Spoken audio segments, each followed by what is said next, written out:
I'm not good at things. You guys have a good one. Cool thing if we keep getting new batteries and stuff like that, so we can auction off part of the set. That's true. Yeah, put a part of the set. Like a gun or something. Yeah.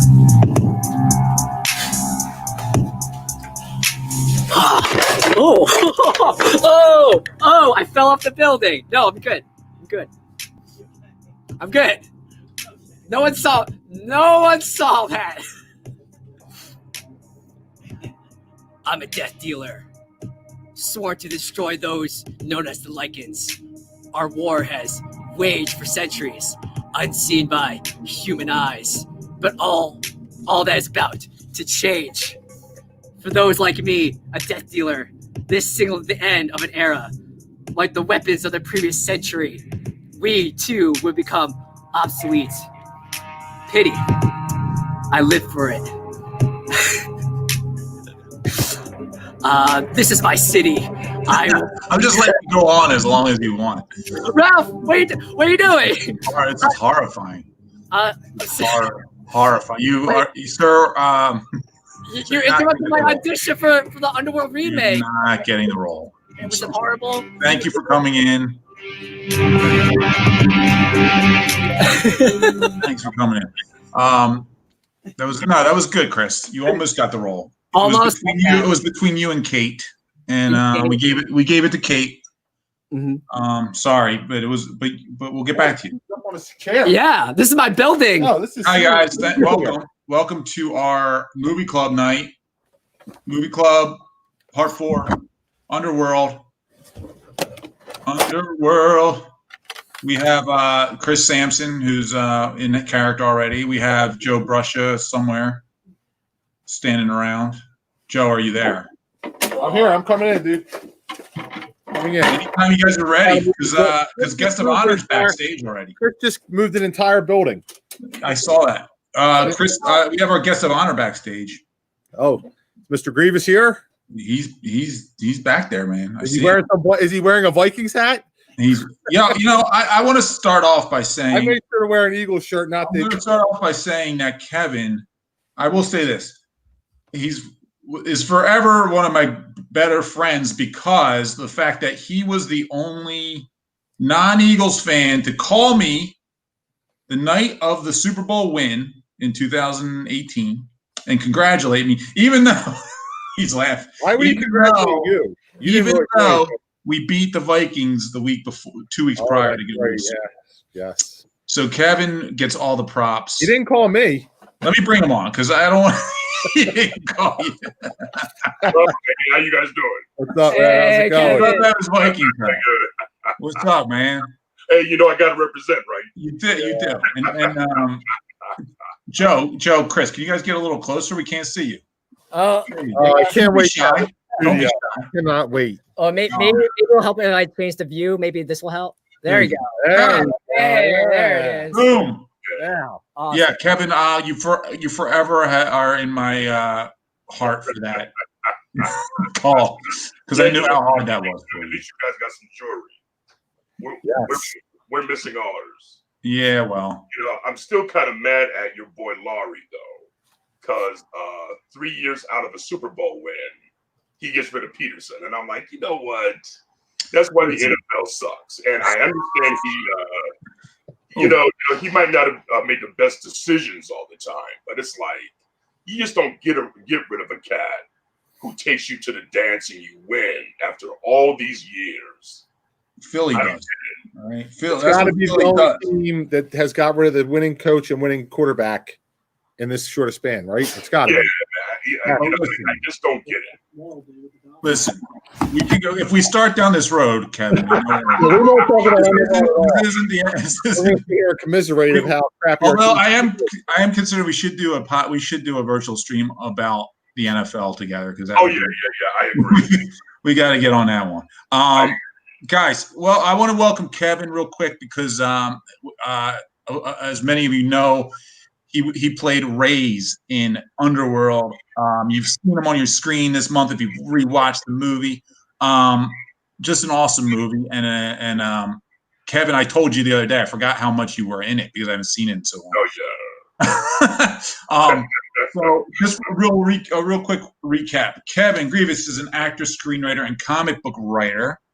He's been in such films as obviously Underworld, The Mask, Steel, Congo, Tim Burton's Planet of the Apes.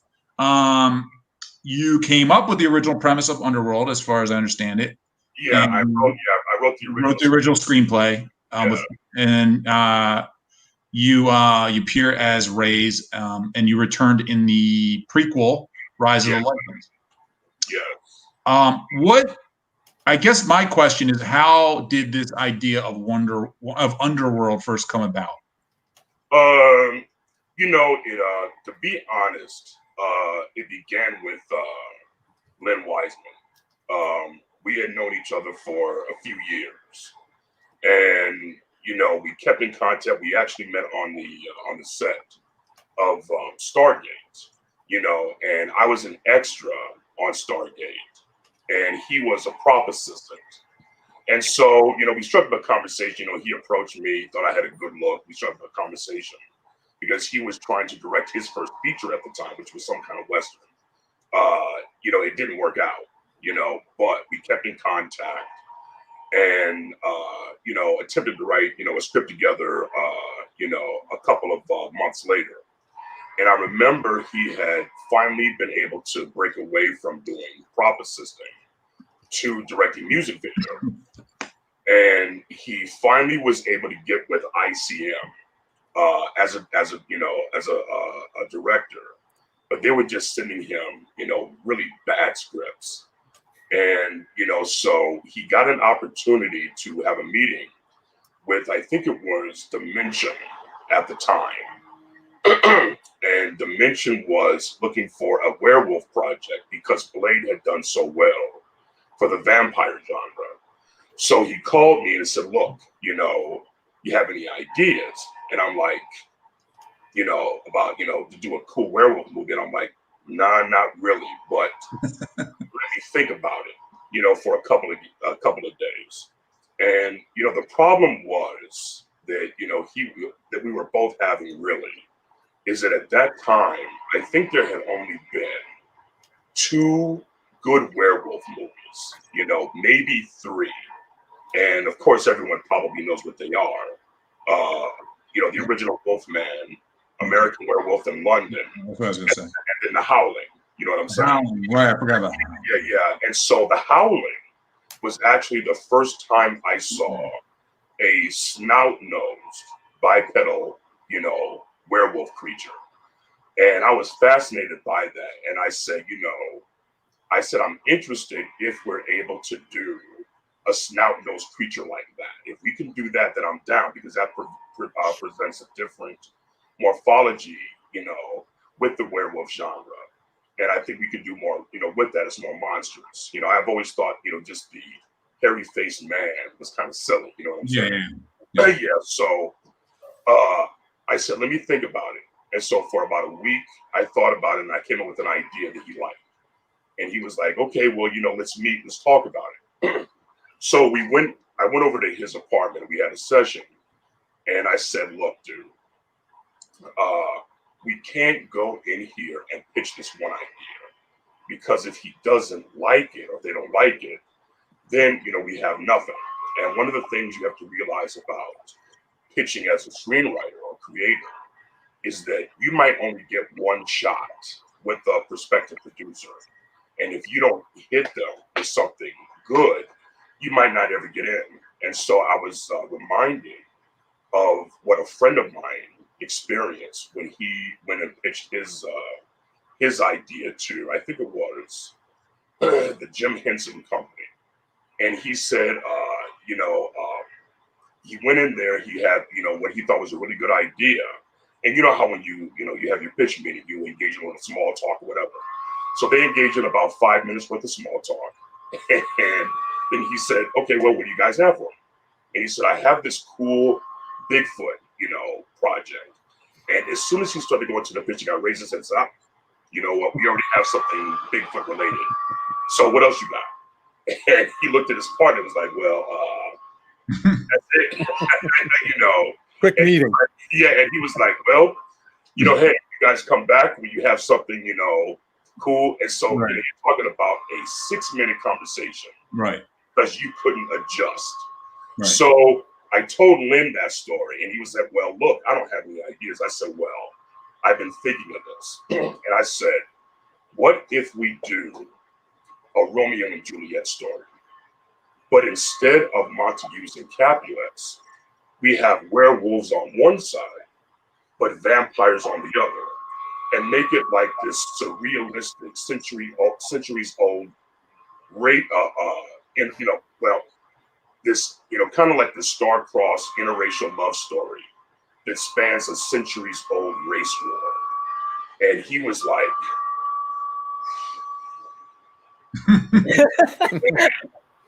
is that gonna work? And I remember he looked at his feet, he was like, I don't know, dude. And I said, look, it'll work if we do it right. So, you know, I banged out how we would structure the story and, you know, certain key elements, and wrote the original screenplay. And now we had something actionable that we could take around. Right. And I wasn't represented at the time. So there was another writer that was with ICM, and they brought him in, and we all, you know, worked on a new draft, you know, and that's what we did, and that's what became Underworld. You know. Is anybody here whistling, by the way? I hear whistling too. It's not coming from here. Jay. It's probably Jason could do. It's somebody in the back office. Someday we'll be in a new studio next month, and we'll have real professional equipment. Mm-hmm.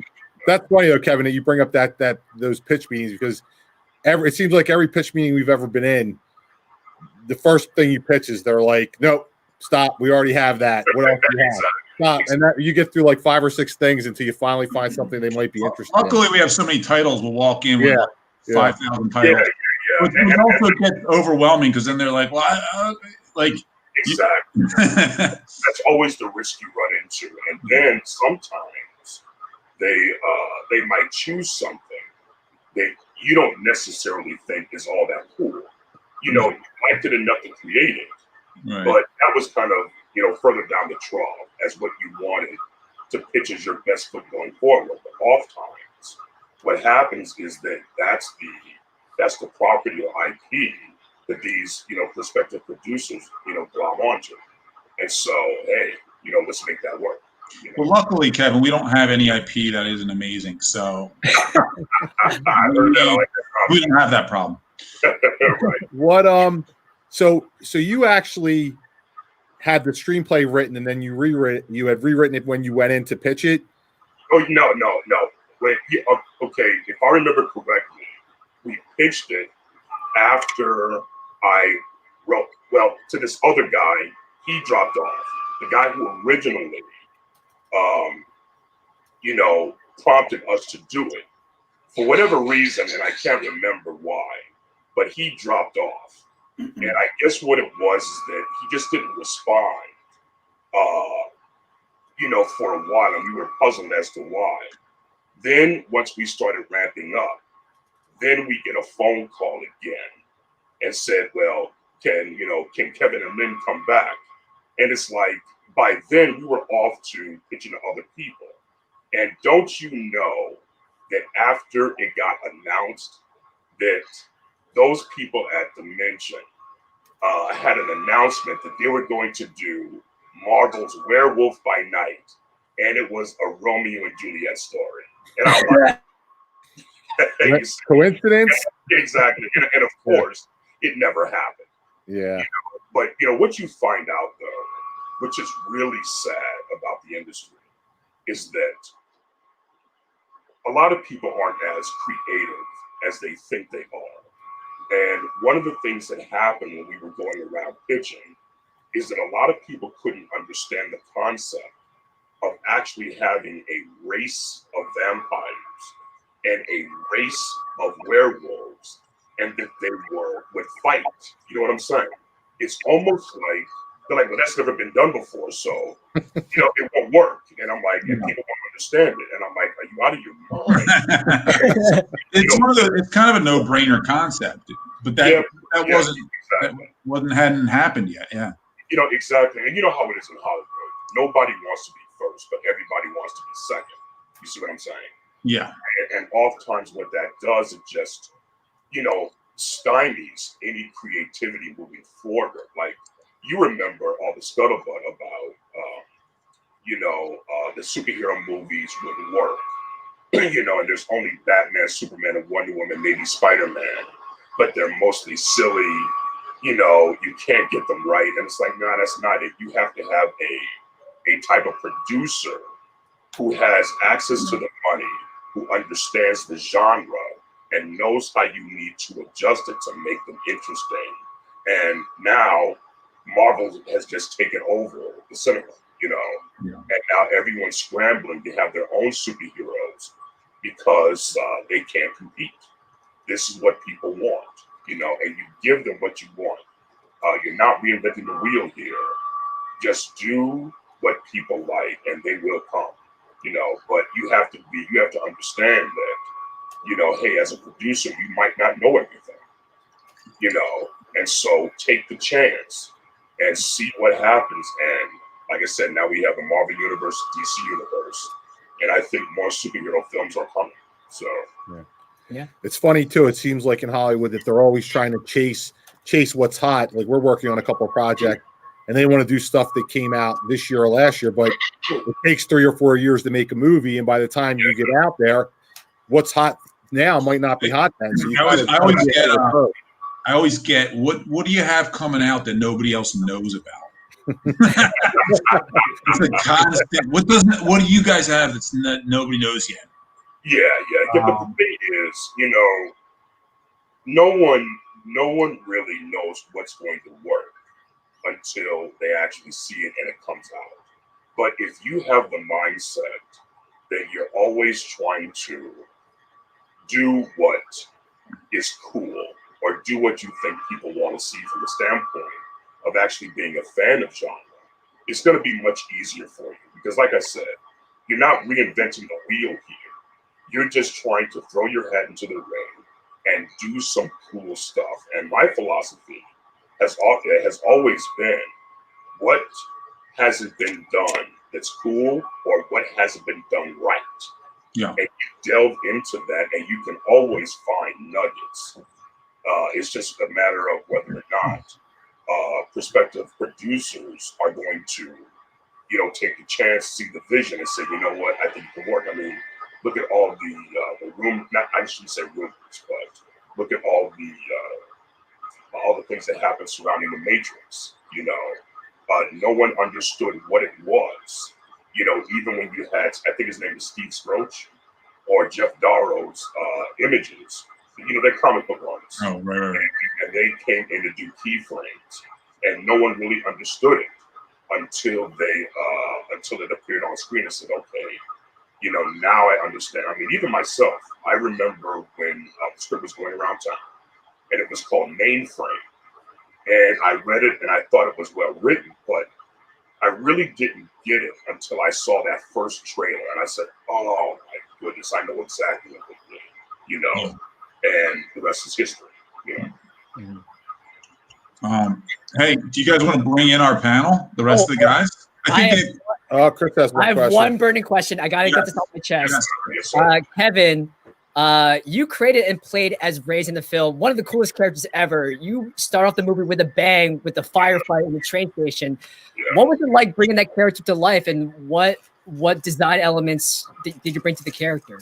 Well, the thing is, I'm not going to lie. I do that in Hollywood every day. Come on. Man, oftentimes there's a kind of disconnect when you create something and then you actually see its manifestation on screen. It's like, I don't remember, it being especially lofty, if I can say that, because, look, Joe, Ralph, you guys you've been creating since you were kids. So it's just an extension of what we've always done. Yeah. So when you create something like that, it's like you're just thinking, what can I do to be cool? So my thing is, there haven't been a whole lot of characters like that. You know, maybe Blade came close. You know, I think, let me see. You know, when you try to make a hero out of a monster type character, there just haven't been a lot. I just knew that I was a fan of the genre. And so for me, I just wanted to be this, you know, this cool, you know, hard rock werewolf character. The vampire thing wasn't for me.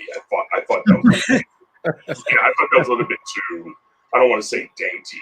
Yeah, like I was just saying I would rather be a vampire than a werewolf. I guess I'm dainty. You are very dainty, Joe. Yeah. No, there's a physicality to the werewolves versus the vampires that you can kind of see that even in the casting. Exactly. I did want to ask, so from your initial concept and even the script, how much do you think it changed? You know, the final vision changed through that process. I think it changed between 40 and 60%. That much? In terms of the nuts and bolts of the nuances of the story. You see what I'm saying? Like, in my version, we were leading with Michael more than Celine as the lead, and we would follow him because he was a fish out of water, getting into this new environment. But it was thought that once, you know, Kate became interested in it, or we started to look at it more, it's like, you know what, maybe it's time for this female type of superhero or whatever, and you see, you know, it worked out well, you know. You know, the problem was though, is that Michael and the hybrids get pushed to the side. And you see, I think that's why, and this is just my opinion, why I think subsequent movies, like except for the third one, didn't work as well, because it was missing that other element.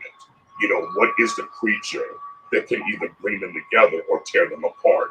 And this to that world. But when you're doing something like this, and not all the players know or understand genre, you're not going to be able to delve into that. So those things were left on the table, you know, which is unfortunate, but you know, that's just the nature of film because it's so collaborative and you really can't marry to anything, you know. Well, I think speaking of collaboration, I think we should bring in our other guests who are, I think they have some burning questions for you, Kevin. So, so we're going to introduce some of our other special panel. We have Brian O'Halloran. What's up? Brian. We have Marilyn Gigliotti. Hello. Hello. And last but not least, we have Crystal Starr. Welcome, everyone. Oh, Crystal's got some elf ears. Hey, Brian, weren't you supposed to bring your fangs with you? Yeah, What are you talking about? I got fangs. See, Brian wants to be I just can't drink with fangs all the time. Brian's on Team It is Vampire. a little bit difficult. Yes, it is. Kevin, meet the panel, the esteemed panel. Hi, Kevin. How you guys doing? Another Kevin. You guys you haven't met at conventions before? No. Okay. Not specifically, no. That's sad. Yeah, it Makes is. me sad. Yes, it is. Well, everyone's meeting each other, so this is great. Do you guys have questions for Kevin? You probably do. Yeah, actually. But I like what you said, Kevin, because nobody wants to be the first, but it's like you don't want to be the imitator, you want to be the imitated. Yes. So it's like, why shouldn't people be first?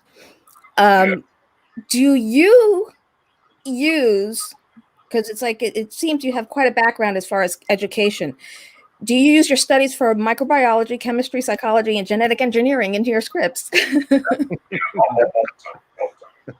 All the time. You know, I mean, you know, when, you know, a lot of people don't know this, but my love for science, real science, came from my love of science fiction. You see what I'm saying?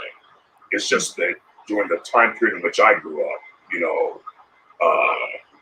it's like, how do you tell your parents you want to do science fiction for a living? You know, and even though I can't really say I was a lifelong comic book fan. I started when I was 12, which you might think was young, But in terms of boys and their hobbies, usually your hobbies start around 6 or 7. You know what I'm saying? And so with, when it came to, my trying to get into the film industry or do something creative, it was kind of sublimated into doing something that's more, on the beaten path, more part of the mainstream. And so I went into real science. So it's kind of interesting that I came full circle and then got into science fiction, fantasy, action, adventure, and horror and comic books. Did that allow you then, when watching the film and seeing the ammunition that was used against each other, the chemical, the liquid silver? Exactly. I thought that was really cool, a real cool mechanism of it. Was that something you brought to this script? Yes, most definitely. I remember telling Lynn that I wanted to use, irradiated UV bullets. You know what I'm saying? Now, because I worked in a laboratory, I knew that in order to sterilize it, we had UV lamps, in the lab above everything, so you would cut down on the amount of viruses and bacteria that would grow in your samples, and you didn't want them contaminated. So my thing was with Underworld, I tried to eschew all the mysticism that had attached themselves to the genre, or maybe I shouldn't even say attach themselves. They were probably already a part of it. But I wanted to get away from mysticism because there were certain things about it that I didn't think worked. Like I want to know why, if I'm looking at a vampire, that all of it, which, reflects light and all that, why all of a sudden if you look in a mirror, he can't see himself? That makes no sense. I like the sunlight because you do have certain things in life that are photosensitive, so why not vampires? That work for me. But some of the other stuff that ultimately did find its way back into Underworld, the Underworld franchise, I did not like. Like, for instance, the super speed that you have with a lot of vampires. I can understand having enhanced speed, but they're not supposed to be Barry Allen. You know what I'm saying? Fast. And so I think, attaching that to vampires kind of makes them almost unbeatable, because now you have to ask the question, if, she displays super speed in the second Underworld or the 4th one and 5th one, then when she attacked me in the first movie in the train station, why didn't she say, zip, bam, in the back of the head, And you can't ask those questions, but no one wants to really think that logically. But being a comic book fan, I have all this mapped out, and this is what the universe looks like, and here are the rules. But hey, Hollywood, they changed them. That's just the way it goes. Yeah, that's how I feel with the Star Trek and Red Matter. All of a sudden now they're going back in time because of Red Matter. Hey, there is a science fiction world that has it. It's called Doctor Who. Stay in your own lane, Star Trek. Stay in your own lane. So I feel you, sir. I feel you. Yeah. Yeah, I'm so excited to hear your voice. Like, when I was expecting to meet you, I was expecting for you to not have the voice, but that was your real voice that you. Oh my gosh, I was watching it and I was just like, all right, tomorrow there's no way this guy's gonna sound like this. You do. I remember I was reading some comments on IMDb, and I was witnessing an argument between two people who say, "Are you an idiot? No one's voice is that heavy." it was computer generated. Yeah. And I'm thinking, why would you computer generate someone's voice for a werewolf vampire movie? To make it sound awesome, because my a lot of work. So I thought that was really weird. Well, what a demanding voice you have. No, I think. And great. And Kevin actually. I'm sorry. Go ahead, Crystal. I was just making a wolf joke. Oh, You stepped on Crystal's wolf. I'm sorry. Oh no. Kevin, I wanted to take a couple audience questions. It's very important. Yeah. What was your workout like for Underworld? Basically, I had just done everything that I've been doing for the past, 10, 15 years in terms of working out, just hitting the gym hard like I needed to, right diet, also being younger helped. Right. It's easier when you're younger. Exactly. Your joints hurt less. Somebody wanted to know how you got your role. Well, when you write a project, you put yourself in. All right, we just talked about this the other day. Exactly. That's what you do. I wrote myself in my own script. It wasn't too hard. You were perfect for the part. Ralph tries to write himself in every script. I know. I tried to write myself in everything. I know. But I try to tell, other actors, if you want to write and, you're writing a vehicle for yourself, be careful. You don't always have to be number one on the call sheet. You want to be able to be flexible. So my thing is, everything I write, I put myself at number 5 through 10 on the call sheet. That way, producers have the leeway. There you go. Big stars. I have a role that's hidden, but as you know, Ralph, what you want really are 10 speeches, run a show, and you're good. You're getting paid. Yeah, Ralph, we're gonna start writing you at like 100 on the top. We'll slowly move up. I'll be background on my own movie. I'm gonna come in at 99, just a little bit ahead of you. Sorry. Kevin, I'm sorry. Did you start writing to create work for yourself? Because you had acted before that. Yeah. Yes, I have. But the thing is, I came out to Hollywood to be a writer, not an actor. Okay. I just happened to have what people thought was a look. They liked the way I sounded. There were still some problems with that because with my voice being as heavy as it is, I've even had a lot of directors, or a few directors come up to me and say, you know what, your voice could either work for you or against you. Mm-hmm. And one of the reasons why is because people start listening to how I say something rather than what I actually said. So when they first hear it, it's such a shock. They're like, wait, what did you say? And that can kind of throw you off of the moment. So my voice works better for genre stuff, you know what I'm saying, than it does just, I don't want to say musicals.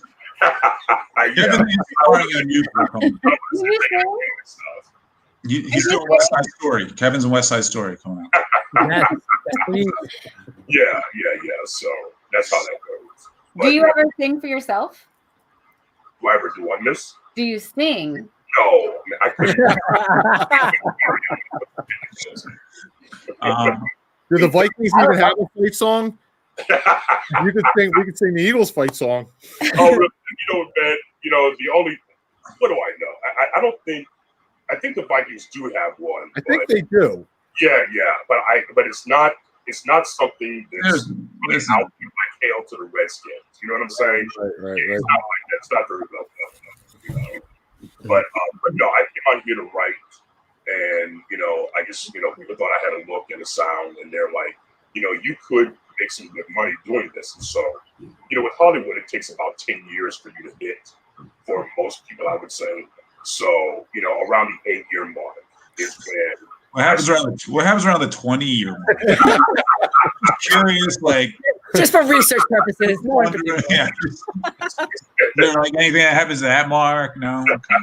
Do we have any other questions? I have two. Then I think we could cut after that. This was not exactly a question, but Michael, my 4-year-old daughter keeps asking why she's not on camera to say hi. So everyone say hi to Michael's daughter. Hi. Hi. See, she's 4 years old, and now she's in the Zoom world. She thinks she should always be on the camera. That's what these kids are learning now. And lastly, this is from Nico. What was your inspiration for I, Frankenstein? To be honest, that's actually a multifaceted question. That's an answer. There were a lot of things. For me, it was trying to find my way back into the monster world. You know what I'm saying? And you know, you only have so many shots, and as you can see, it's hard to create a monster universe, and not because it's hard to create a monster universe. It's that everyone has to understand what you're trying to do and how you see this whole thing working and unfolding. So they didn't understand it with Underworld. I tried to bring in other monsters, and they just wouldn't go for it. So my thing was, I'm going to create another monster franchise where that can happen, and that got jacked up too, you know. And so my thing was to use the Frankenstein monster 200 years after he had allegedly been destroyed in the North Pole, and try to find a way to have him be this monster kind of hero. So I wanted to have him as a private detective set in a monster, you know, universe or city, somewhat like Sin City. You know what I'm saying? Right. All these different things happening, and underneath there is this monster war going on, you know. But you know, once again, as the case with producers, they changed it, and we end up getting, you know, what we got. So Yeah, I remember reading your first script, because you wrote the original script on that too. And it was much. You gave it to us like right after to look at public empowerment, and they changed it, you know, substantially. It was a much different movie. Yeah. No, okay, yeah, much different movie, and ultimately that's why I failed. You know. Yeah. And you know, there are some people who like it, but there were just so many lapses in logic. You know, like one of the big ones was, how in the world can he have remained hidden from the Grevioux for so long, yet all of his demonic lieutenants were getting killed right up there in the hills for the past 200 years, and he never knew. You know, it's stuff like that. You know, and we went down a dark path now. I know. Thanks, Nico, for that question. I see that the gargoyles have been fighting them forever, but they're right across town, and they don't know what they're up to. Oh man! I remember. You know, I'll say this. I do remember talking to you right when the movie was coming out. We were at convention, and you were not pleased. I'll go that. I'll just say that much. You were not pleased. Yeah, exactly. What? I have a question. Yeah. So I know that. Well, I don't think somebody froze. But did Kate and Michael kind of like, were they dating on the set, and then she married the director? You know, Miss, I don't. The only thing I remember is that they had a child together. Oh. And yeah, they had a child together already, but I think they had broken up by the time we were actually shooting. You know, even though I remember walking down one of the streets in Budapest, and I saw them walk past me, and they had their daughter in a stroller. You know what I'm saying? So that's all I remember. And so the love between them for the movie, I felt was so very fast. Okay. Now, what do you mean? Because I think you might confuse Michael Sheen with the character Michael in the movie. Which one are you talking about? So moving past that, Michael in the movie, and so like the werewolf that she kisses, and like the whole love. Oh yeah. No. They weren't dating. She was with Michael Sheen, the guy who played Lucian. Right. But yes. Sorry, different question. So when her and Michael in the movie got together, I felt like that was just so very fast. Yes, and you know what? I wanted it that way. And here's why. Because, you know, it's going to sound bad, but as a kid, I never liked to see the romance in my monster movies. Oh my gosh! It's like I would always cut out half your audience. Yeah, I would always wonder why it is this vampire is pining over a girl he knew 200 years ago, And I'm like, you know what? He would have gotten over that. Yeah, yeah. So my Kevin, thing, you did write Twilight, though. I thought. Twilight was the girls' version of Underworld. But it did well. So that's a feather in their cap. But for me, it was more of an action film. Yes, we had an interracial, well, not interracial, well, yeah, interracial, kind of relationship, but it wasn't only about that. You know what I'm saying? So they can consummate that, at the end of the film, and cool, it works for me, but we told the story we wanted to tell. That was important. Yeah. Are you saying Celine caught the canine fever? Is that what I'm saying? So is that what I'm getting? Canine Fever. That was the follow. That was the original sequel name. Yeah. Should have been. Canine Fever. Underworld 2. That works for me. I gotta say, I'm not gonna lie, this was literally the first time I saw the movie. Wow. Really? Yeah. Oh, shocker. Lord, I'm that's sorry. great. I'm out making movies. I don't have time to watch them all. Yeah. So it was good to see it. I see it was 2003. It had this kind of vampire werewolf movie, definitely Romeo and Juliet, Forbidden Love, with a kind of Matrix styling to it. Yes. The vinyl, the black leather. Yes. The couture clothing and that type of feel to it. I really enjoyed it for that. The fact that she drove a Maserati was kind of cool, I guess.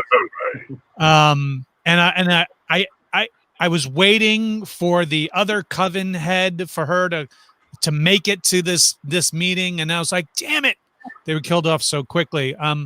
Really, really enjoyed Michael Sheen in this film.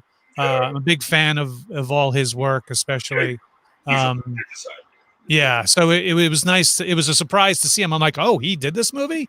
And you were awesome, of course. So I really enjoyed it. It's going to make me now watch the other movies, whether we see where they go quality-wise. Obviously, I'll see where it goes. I know your pain when you say, hey, you hand in a project that you want it to be, and then Hollywood goes, yeah, but we want it like this. And then I know. And it's always frustrating because you find out that, on most of these, projects, you can have several writers. And it's like you can have up to 20 writers on a movie, but only the last two or last one gets any credit. You know what I'm saying? Yep. And it's really weird the way it works, but what are you going to do? I mean, that's just the nature. Guys. So, Ralph. Any chance of a Clerks Underworld crossover? Yes. Never know. I don't know why everybody's laughing. I'm not supposed to be here today. I mean, Just wondering. I don't think when Kevin brings up question. Okay, sorry. when Kevin brings up Clerks 3, people thinks he's beating a dead horse already. So, do you have any, Kevin? Did you ever have any aspirations to direct? Because that's yeah. But the thing is, I will say with directing, you really have to want it. And now I saw the value in it years ago. I directed a short film. And I'm getting back into it now. But I will tell you, like, one simple thing that made me question wanting to be a director was when we were shooting Underworld. And, Ralph, you've been on plenty of sets. As an actor, when they wrap, you go home. Right. You know what I'm saying? But the director is there for another 2 hours, 3 hours looking at rushes or dailies and trying to set up the next day's shot. And I remember one of the things I hate are night shoots because it basically messes up your day. You're sleeping all day, then you got to wake up, and you don't have that much time before you have to get to set. Good thing you wrote a vampire movie if you hate that. Well, he plays a werewolf. He can walk out during the day. I hate the water, so I'm gonna write this Waterworld movie. I know. We were shooting the scene in the subway, and we were shooting all night. And I got to tell you, man, I was getting really tired and sleeping. And I remember they were rushing to get the shot before daylight hit. And you know how fast the sun comes up when dawn is, imminent. And so I remember we had finally finished, and I'm like, "Whoo, okay, I can go to sleep." Lynn, he was still gonna be up for a couple of more hours, and then he could probably get a little sleep, maybe grab a little breakfast, and had to go back to the process, Right. after 3 or 4 hours sleep. And you have to do that all, throughout the entire shoot. That could be rough on a body. How long was the shoot? We were there for 3 months. Oh, Wow. yeah. Belfast. Was it Belfast? Budapest. Budapest, Close. Hungary. It's close. It was a B. I knew it was a B. not Boston though. Not Boston. I wasn't sure, but Boston sounded right. Right. Beijing. Yeah. So, I heard that Halle Berry was gonna possibly play. No, well, here's what it was. I remember when we were trying to figure out who was going to play Celine. I remember mentioning, well, I wonder if this would be good for someone like Halle Berry. That's the extent of it. Not that they actually reached out to her, but it was something that I said to Lynn, and he basically said, he thought about her too, But I don't think the script ever went to her people. Who else was in consideration? Rhoda Mitra, who was later in one of the later, she was Sonia in the later Underworld movie. I think Mila Jovovich was also but there were a couple. I can't remember everyone right now. Well, in all fairness, like 2004, I mean, Halle Berry was doing Catwoman, and obviously skyrocketed after that. But what it was, she had a good look, and she had the right build and all that. So, but then again, it's like you just never know. It's what the studio wants, Always. and they decide, like as a writer. And this is one of the unfortunate things about being, I shouldn't say unfortunate, but this is one of the byproducts of being a writer. If you are not a producer or in the film as an actor, once you hand in your script, that's it. You don't see anything until they bring you into the screening room at the production company, Right. where they let you look at what they've done, and that's it. And they have to do that by writers' guild rules. But I think now maybe they might bring some writers on set just to see what's going on. But other than that, it's like, thank you very much. Yeah. I always tell certain classes when I'm invited as a guest speaker that, film is the director's medium. They're in charge of everything that goes on for the most part. Yeah. Television is the writer's medium because you get to continue to write episodes after episodes after episodes of this world and these characters that you've created. And theater is the actor's medium because once the curtain goes up, there's no cut, stop, let me do it again. It's just you and the audience. So Right. The only thing definitely, if you want to do writing and you want to continue to do writing, they always say television is the way to vomit out as many scripts as you want.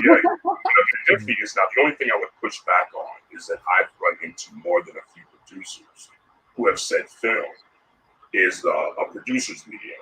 Well, that too. And I think that might be more so at the studio level than the independent level. You know what I'm saying? Yeah. That's just the way it shakes out. But it is what it is. It's a collaborative medium, and if you want to be a part of it, you're gonna have to learn to, well, for lack of a better word, capitulate. That's just the way it goes. Yeah. Did you have to wear the big werewolf suits, or was that a stunt guy? I was too big. I was just about to ask how tall you were. Also, No. I am only 6'2". Oh, I think you're bigger than 6'2".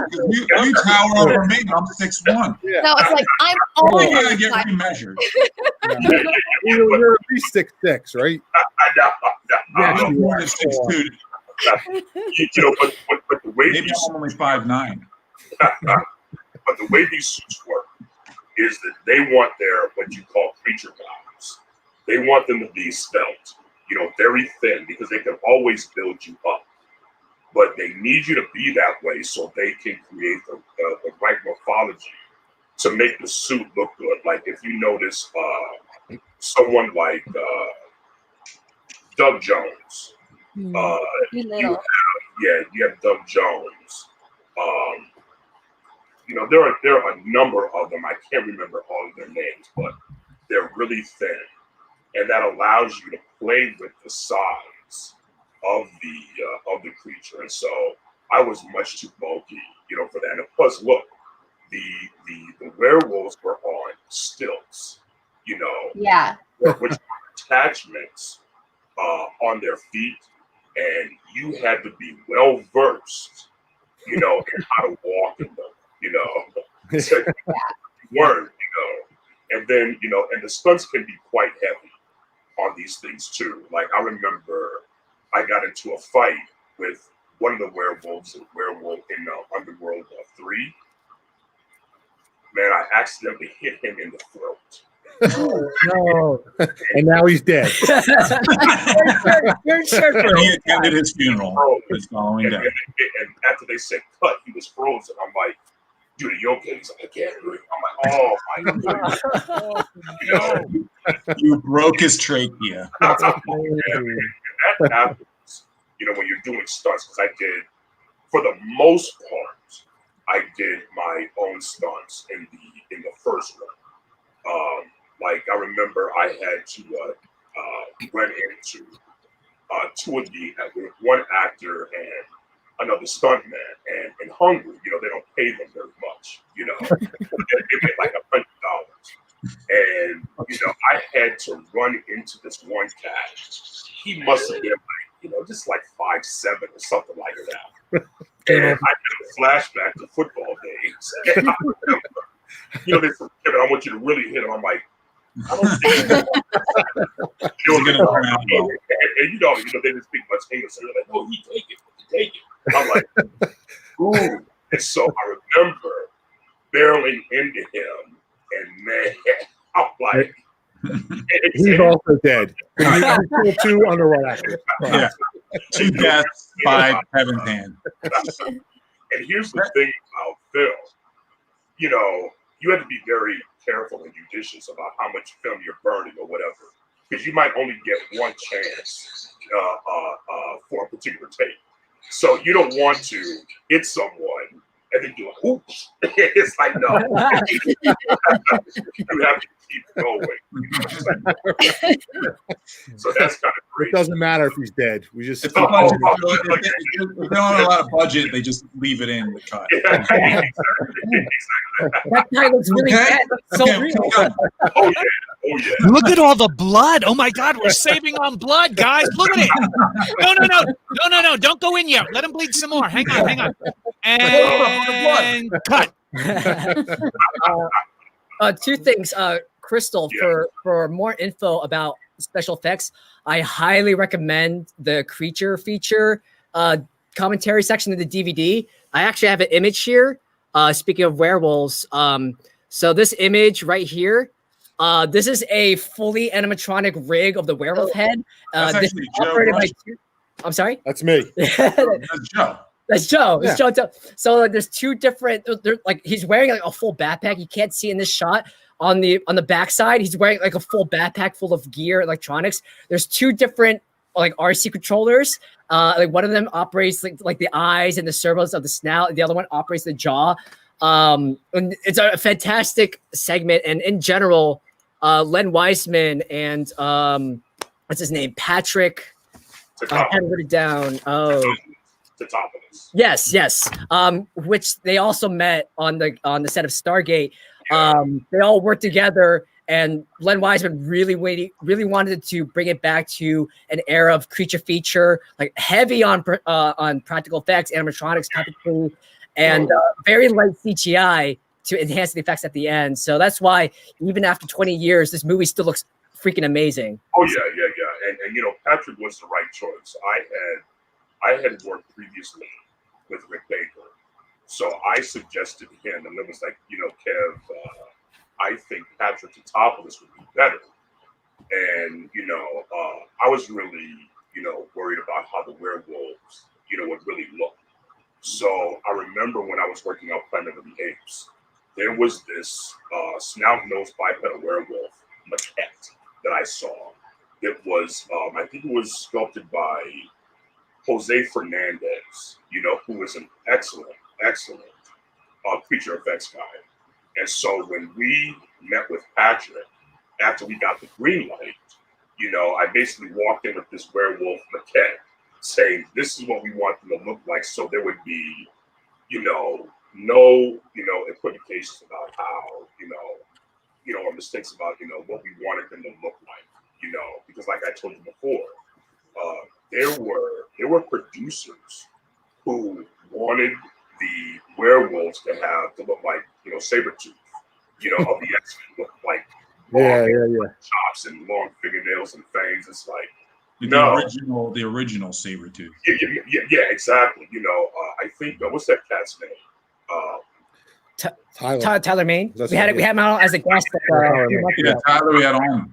Exactly, Tyler Mane. They wanted them to basically look like him, and I'm like, that ain't gonna work. That's not foreign. But a lot of times, that scares people because they realize that these things are expensive, and you want quality.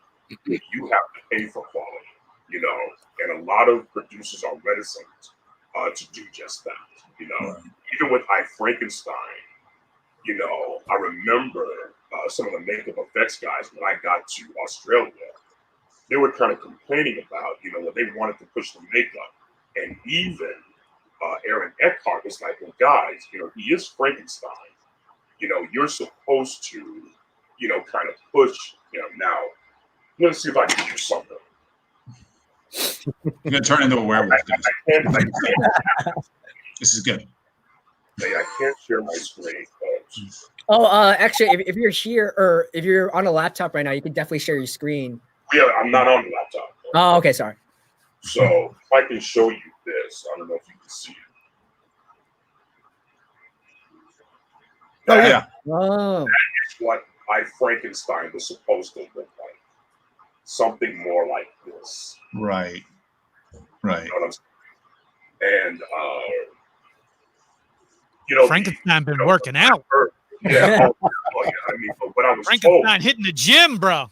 yeah, exactly what I was told. Either that or they claim they took real bodybuilder corpses and smashed it together. I think that's what it was. That's terrible. And someone who's been undead and pieced together by another doctor of many different people looks better in shape than you. I'm wrong. But what I was told though is that they didn't want Hellboy, and it's like, what in the world do you mean by that?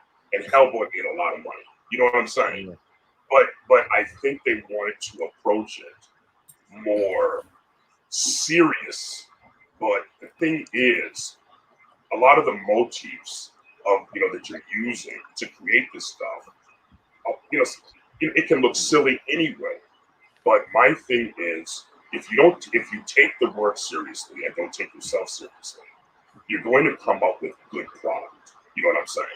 And people will be able to see that passion when they see you work, on screen. And the monster genre is always tricky because you have people who love it, who want to do it, versus people who don't understand it, who hold the purse strings. And who's gonna win? It ain't gonna be us, It's just what it is.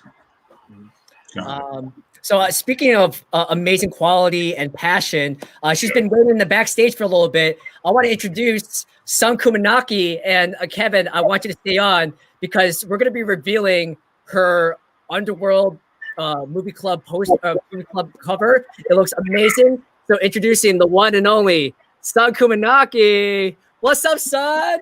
Hey guys. What's up? What's up? Hello. So nice to see you guys. Hey. Hey. Sun, so while you're in the backstage, do you have any questions for the one and only Kevin right now? Oh my gosh.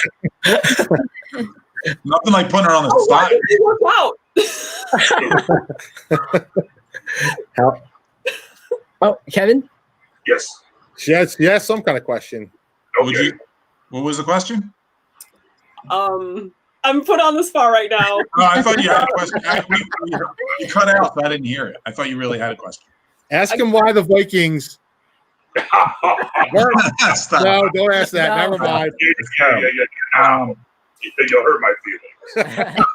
Kevin, before we went way over time. Okay. But that's fine. I think we're gonna have to do a part two. Because Part We're two. gonna do a part two. Tons of interesting Kevin, stuff. what was I gonna say? Oh, did you want to announce what we're doing with you? Secret reveal. What? Yeah, Reveal. I want some artwork with it. So a little later. A little later? Okay. Good call. All right. That's a good call. We're working on a project with Kevin, so Oh yeah. we'll let you know Great guys. when we have you come We've been back trying to on. do something with Kevin for about 10 years. So Yeah, we've been trying to find. Oh no. We've been trying to do something since.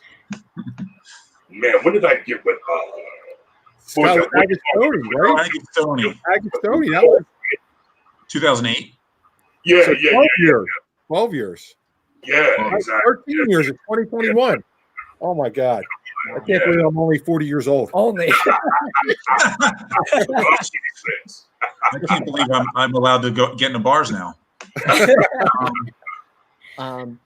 Well, very cool. Well, so we're a little bit over time, but I want to ask two things about Sun. Sun, what do you think of Underworld? And we're going to be revealing your cover in 1 second. But what were your thoughts on Underworld? And we have Kevin who starred and wrote it, so you can ask him any insider knowledge right now. Oh man.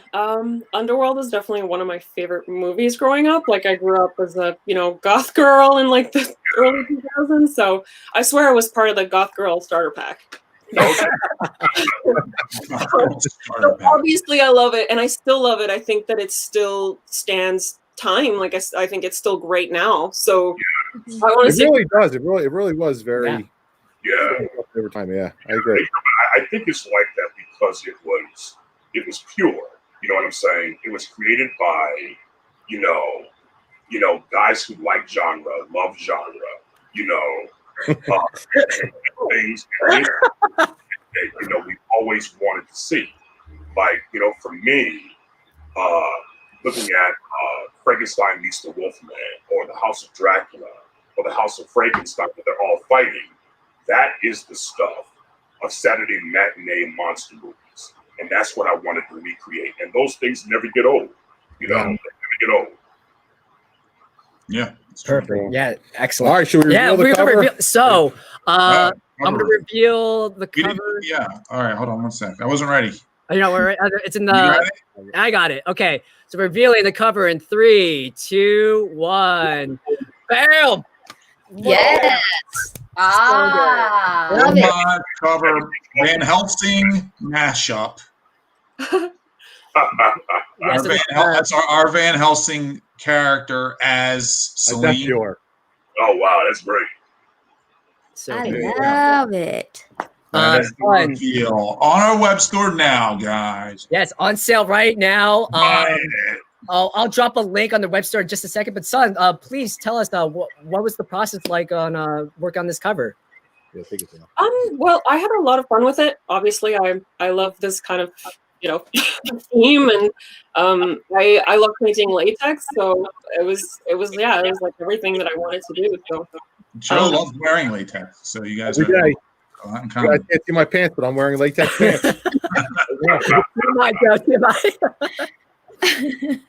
I'm not sure if you can. I have physical copies right here. So this is the 250 print version. Again, available on store on the web store. For those who might have missed out and want to participate in our 2021 Collectors Club poster program, every one of the 250 print run, that's the 250 print run, it has one of these small stickers, so you can slap it on, put on the poster, so you can get rolling with your progress. We also have a Z-rated topless version, the 100 print run version. And if you're part of the showcase description, you get this amazing showcase style cover, which is it's printed on a much thicker cardstock paper. It has like this kind of high quality canvas quality. I got mine behind me. Oh, look at Brian. Very, Nice, Brian. very cool. Oh.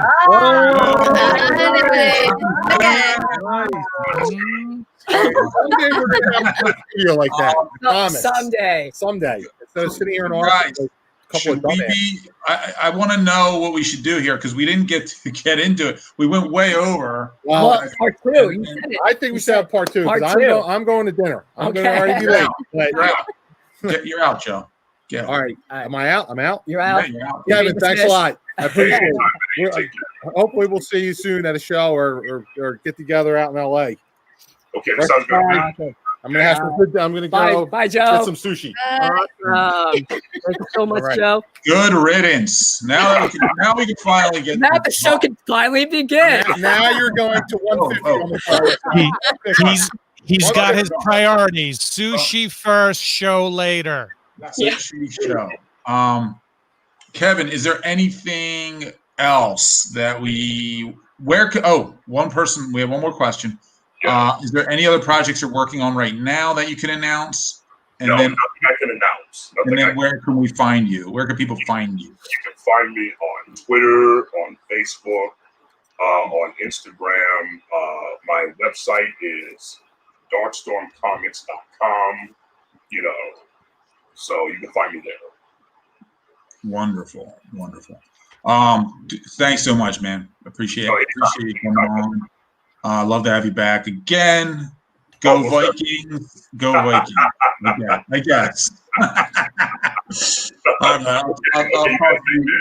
I'll be talking to you soon. Okay, Okay. bye. Thank you so much, Kevin. Have a good night. Bye. Oh. What an Hey, amazing guys. guest. That was awesome. What happened to us? There we go. There you go. So now we get to rate it because we won't tell him the ratings, right? Now to be honest. I feel like we didn't get into this, guys. I feel bad because I know everybody's got lives beyond Zenescope, surprisingly. I don't have a life. What are you talking about? I I never don't know leave the about you. office. I don't have a life. Are you guys down to do part 2 in another week? Sure. Should we do it? Should we do part 2 impromptu maybe next week? Why not? I mean, is So it wait a going minute.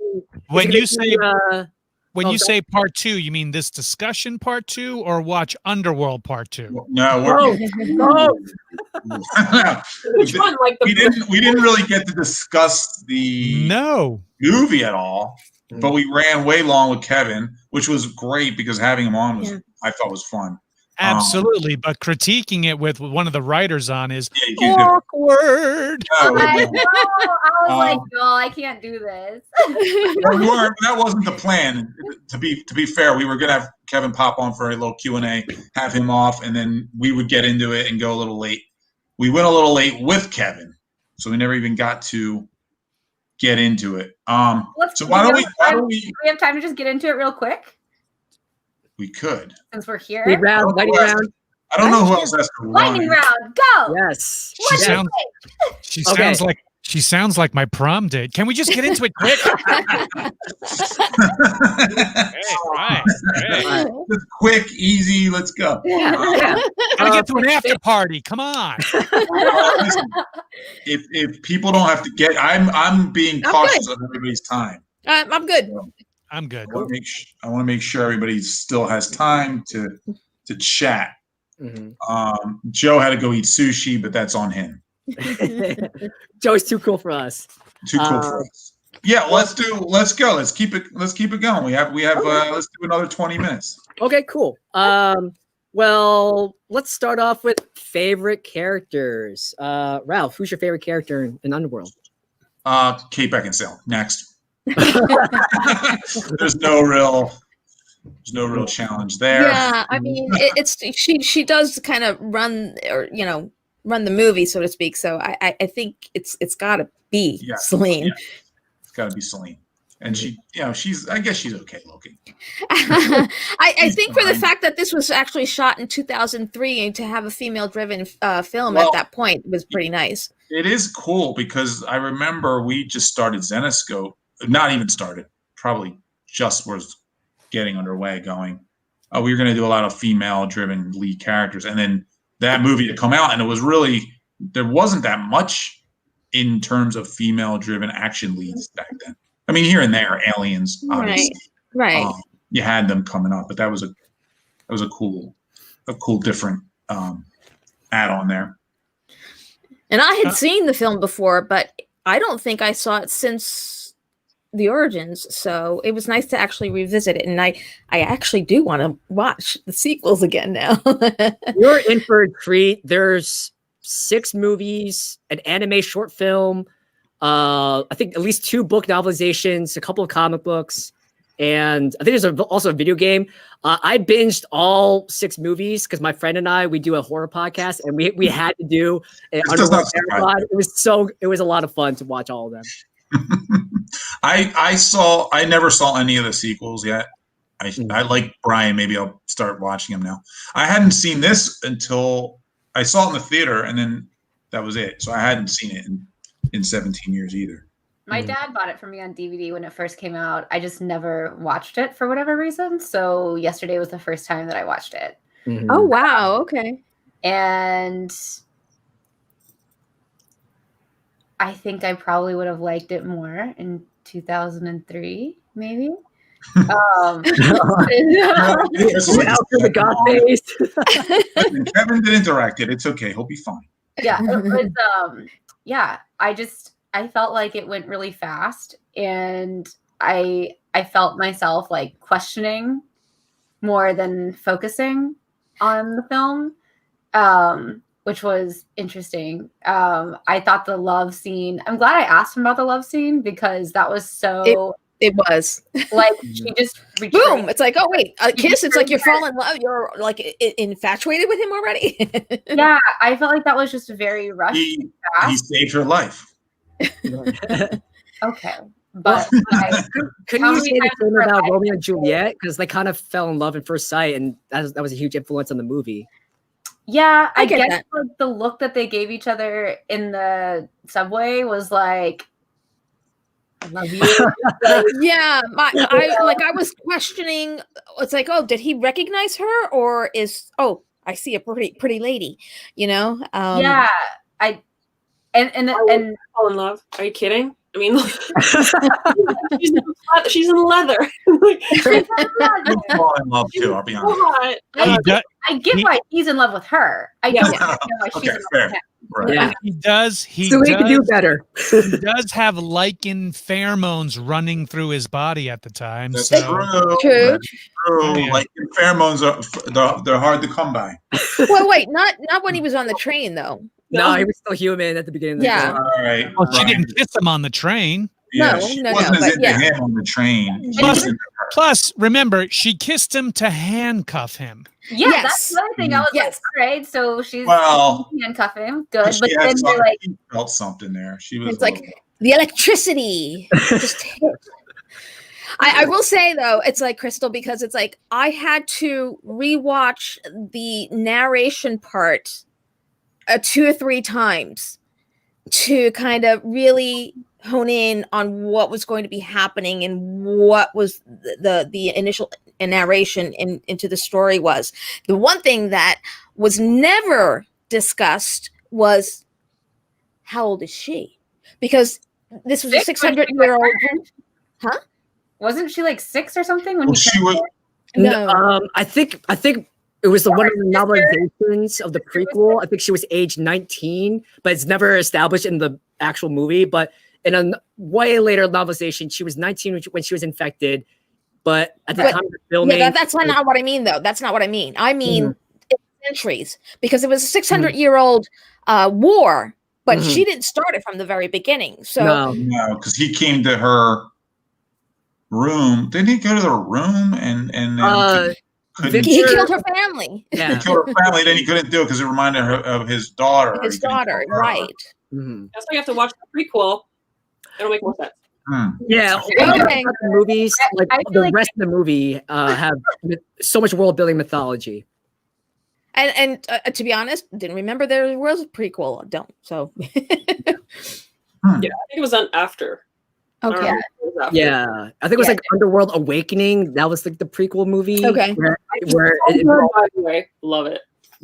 Yeah. All right. I might have to watch the prequels. I know that like when I was like researching the movie, I read that the ticket sales were so amazing in 2003 that they immediately launched the prequel and the sequel right after. Like they started working on them right afterwards. And I do remember like growing up and like a lot of my friends were like really into Underworld. It was like a big, like you said, like a kind of like a goth film. And I had a ton of goth friends that my dad bought it for me because he thought I would love it. I don't know. I don't have a reason to why I never watched it. I just never watched it. And I don't know. Like I thought that it's like a really fast action paced. You really have to pay attention. Yeah. It's very action. It's almost like a comic. It's literally like watching a comic book. I mean, if you really like you look at it that way, it feels like that. Yeah. I know what I was going to ask Kevin now. Well, it's okay. He's going to come back for part 2. Well, you ruined your chance, son. Because like in the screenplay, was there any time when they ever thought, how are we going to make this happen and it not suck really bad? You know, like how are they going to, like there were some parts that were like, wow, they actually managed to pull it off and it's not super corny. You know, does that make sense? I don't know. I've seen it. Yeah, and what's funny is the budget for this, I looked it up, I think it was only like 22 million. And they made 98 at the box office. So which isn't a lot for an action movie like that. I mean, Matrix, you could see clearly they pulled some things from Matrix, right? Right. The subway scene was like, I felt like I was watching the Matrix, like, you know, redone. But sound effect, a very particular sound effect that they used a few times. Oh, I know that sound effect. It's like the weird twinkling sound effect. Kind of like, yeah. But they pulled that. They did it for a third of the budget of the Matrix. Matrix was 65 or 66 million. So they know what they got sued over for. Like they got sued. There was a lawsuit. I don't know if they won. Yeah. So when the movie was being produced, like they got sued by White Wolf Publishing, which is a company that publishes the RPG Vampire the Masquerade, and it was basically like this Underworld sounds really familiar to our RPG world. So they sued, but the thing got dropped. Because nobody else can have that kind of idea. Yeah, God forbid you have an idea. You have the same idea twice. Oh my God. Yeah. Okay, gotcha. Okay, gotcha. I didn't. So, Crystal, did you want to confront Kevin? Is that what you were trying to say? Kevin coming back on in 3, 2. I'm just kidding. No. Where were we? Oh, hold on. What did you think of the movie, Brian? Like you saw it recently for the first time as well. What are your? I saw it last night. Like I said, it was the production value was very, like we had been just talking about, Matrix, like tackling werewolves and liking versus vampire. You know, I'm a big fan of vampire stuff. I've been in 3 productions of Dracula. There's me as Renfield the lunatic. Oh my God, yeah. My girlfriend is Lucy. So the vampire genre is not new to me. So I'm always, team vampire whenever it comes to that shit. But otherwise, I liked the movie. I liked this genesis that they had for it, this Lycan war, and the fact that they have to have 3 asleep while 1 lives, and centuries go by so that they keep the bloodline and the coven going. It's clever. I liked, like I said, Michael Sheen's character as Lucian. I thought was a very good villain in this. Yeah. And he was great. He was great. The other guy, well, not my favorite. Are you talking about Craven? Shane Broadley? Yeah. Craven. Craven To me felt so typical. Yeah. Typical. It just didn't work. Craven wasn't. Yeah, wasn't he belonged in the Twilight series, I think. Yes. like it's just the whole him. I don't want to badmouth an actor. Of course not. I don't know. I think I don't, and I don't know that it was actually more. I don't think it was actually the actor as it was, a little bit of the actor and a little bit of the character as well, because it was such cast well. It was just a chauvinistic approach of the character, of the typical. It's like, she is mine, even though she hates my guts. And she has no brain. She's very good at her job and what she's supposed to be doing, but he doesn't take into consideration her thoughts or anything like that, even though he actually was kind of, being a traitor to the whole vampire system anyway. By the way, I want to ask the group, did anyone get a feel of Scott Speedman being the lead singer of Creed during all this? Very Creed. I was waiting for him to sing "With Arms Wide Open." Welcome, Lycan and Vampire. Brian, you didn't watch the director's cut. I did not. Yeah. Is there a musical number that was cut? That's in the director. Midway through. Actually, when he's chained to in the office. Like every time I saw him, I'm like, he totally looks like the lead singer of Creed. What's that guy's name? I can't think of his name. Somebody will get it. I'm gonna put it up there. Yes, I got a Creed vibe with the hairdo. Yes, I think, and the face too. And how about the dude from the Prison Break? I didn't know he. Yeah. Dr. Adam. Good hair. Right. He looks better bald. He's so young in that I film. know that dude. And I didn't know Michael Sheen was in it. Until I saw Scott Stapp. Thank you, Edward. All you Creed fans, all you Creed heads out there. Scott. It's interesting. We said this before. It's always interesting to go back and watch older movies and be like, oh, they're in this. Yeah. Right. Yeah. Right. You know who we haven't discussed yet? Freaking Bill Nighy as Victor. I love him so much. That was great. Oh my God. Amazing here. I got to remind me to talk about the end of this. what else is he in? Pirates of the Caribbean, Captain Davy Jones. He's the stepdad in Shaun of the Dead. Yeah.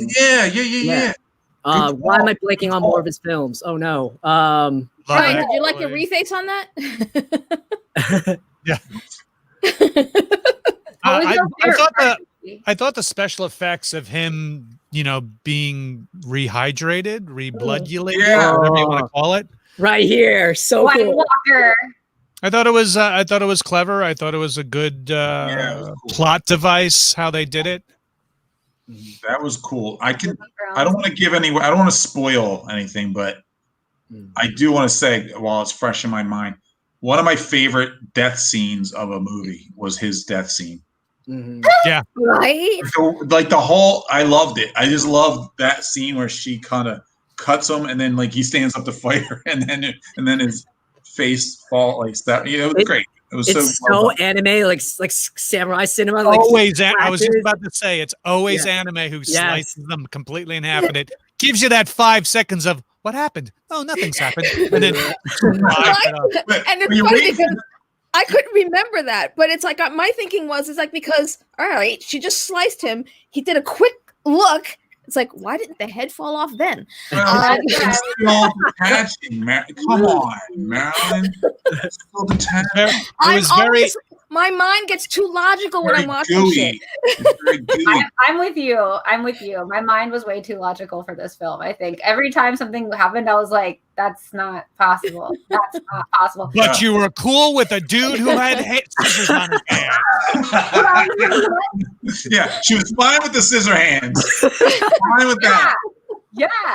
No, I think the funniest part where I like actually laughed out loud was when the wolves were like spiders on the walls and the ceilings, and she only had like one wolf to kill, but she wasted like 300 bullets making a hole in the ground. Have that. Okay. I was like, That's this was exactly not very true. realistic. It's so good.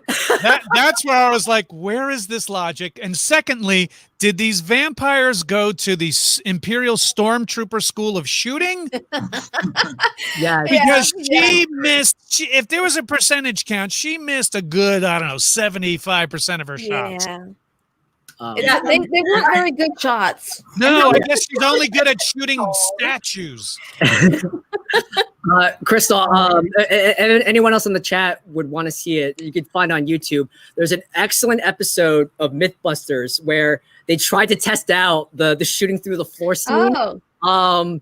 It failed horribly. Yeah, I would imagine. Yeah, I mean, come on. I love that they tested it like that was going to be a win. It's really fascinating. Like they built like a separate rig, and then they used like a M4 and a shotgun. They wasted maybe like 600 rounds, and they didn't have Celine. That's true. You can't test that. They didn't have plot armor. There you go. And come on, Kevin, you couldn't write in that they turned to bats. Everybody knows they turned to bats. Yeah. Oh God, Kevin will probably wince at that thought. Okay, he's coming for you. He's coming for you. No. See you later, Brian. You might get hit in the throat. I do love how Accidentally. Celine's coat just had this, whoosh. I just love that coat. Yeah, I want to give a shout out. Her costume and coat, it was designed by Wendy Partridge. She's done a lot of work on Underworld, Blade 2, Hellboy, Thor in the Dark World, and bringing it back to Zenescope. She worked a ton of episodes on the sci-fi Van Helsing TV show based on our comic books. So small world. Nice. Nice. Look at us. Yes. Look at Look at us. And this guy was great. Michael Sheen. Awesome. He was awesome. My God. He made the movie, I think. Yeah. He helped make the movie. She had a baby with him. What a good actor in general. Mm-hmm. Good Yeah, actor. he's great in that movie Frost Nixon.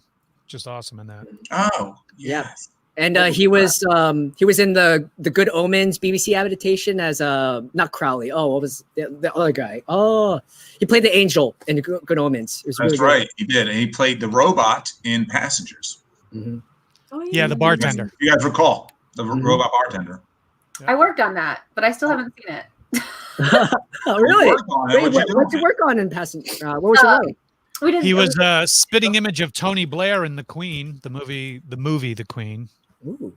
The Queen. Wait, what'd you do on Passengers, Crystal? VFX. Oh, nice. Nice. Cool. I like that movie.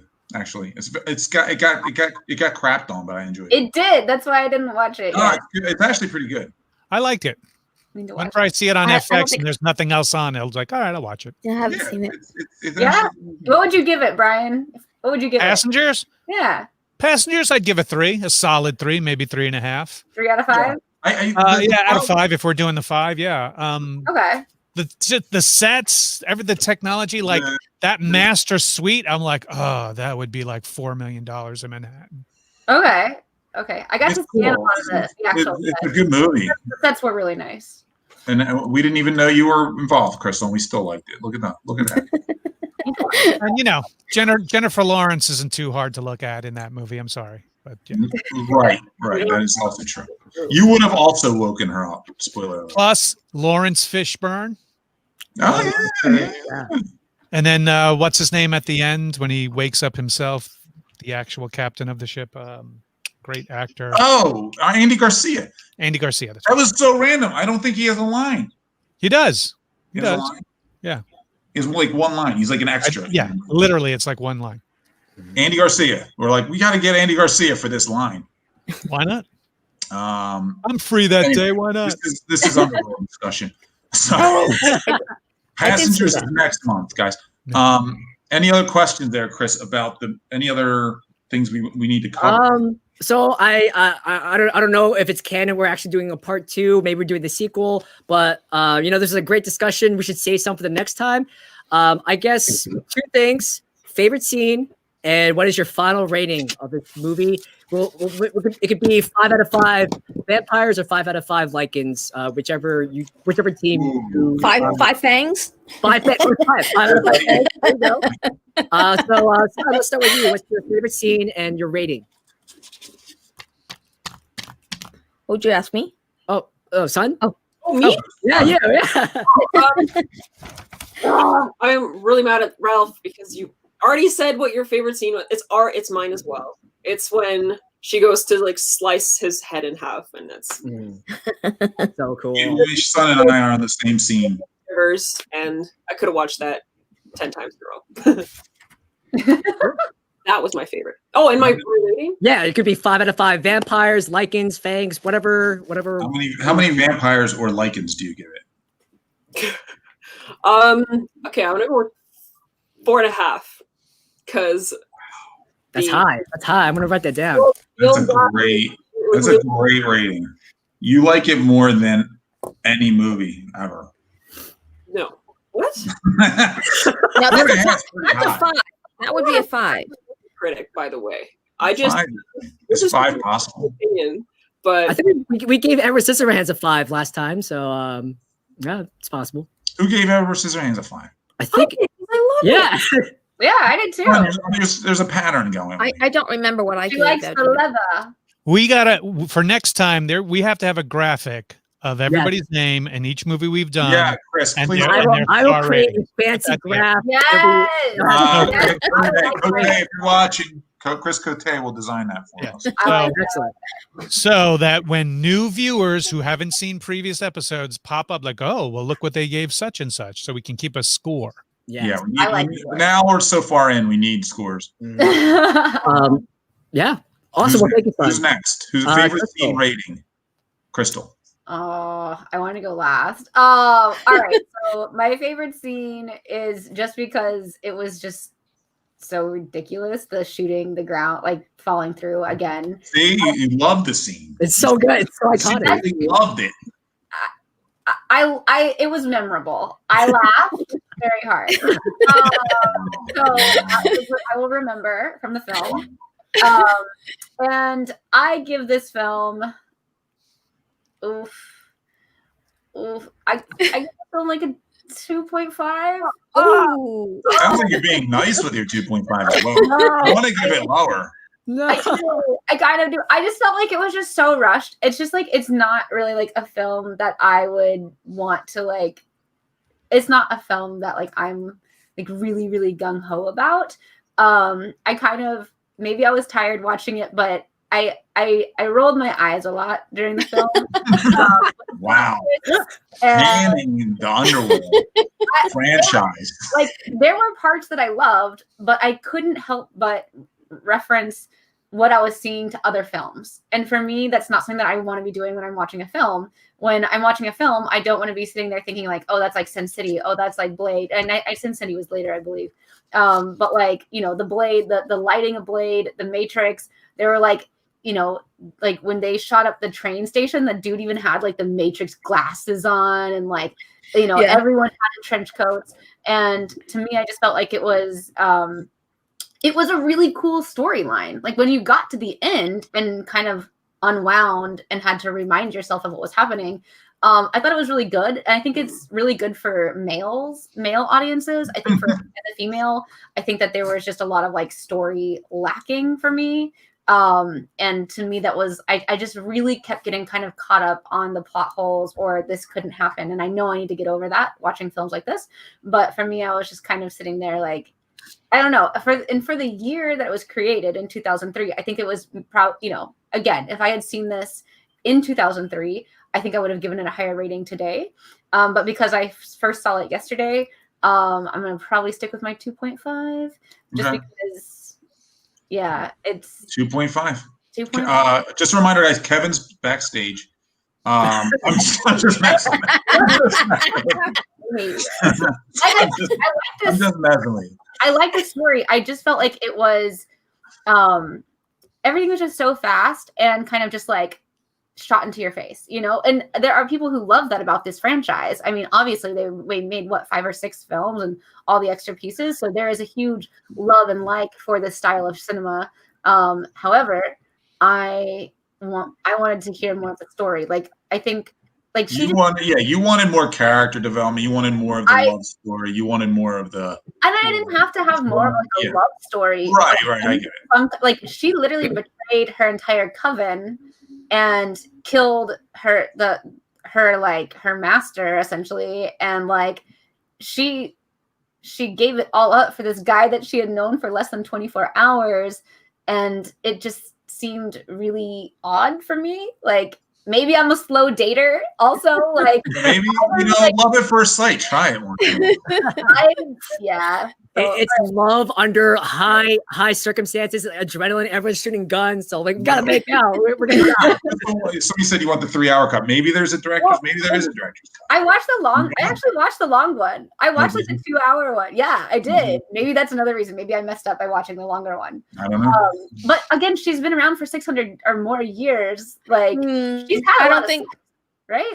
I think she's probably been at least maybe a minimum of 300 or something like that, because sorry, she wasn't there from the very beginning, and it's like, you know, talking about like what she had gone through when Victor made her a vampire. So I don't think it was 600 years. I mean, if anything, it's there's probably a century or two. In between that, 100 years of good sex as a vampire. I assume vampires. I watched True Blood. The sex was right there. So I just feel like this one dude, just that didn't sell it for me. Crystal wants a remake. Everyone have sex. All right, moving on. Moving on. Marilyn, what was your favorite scene and your rating? I don't know that I have a favorite scene.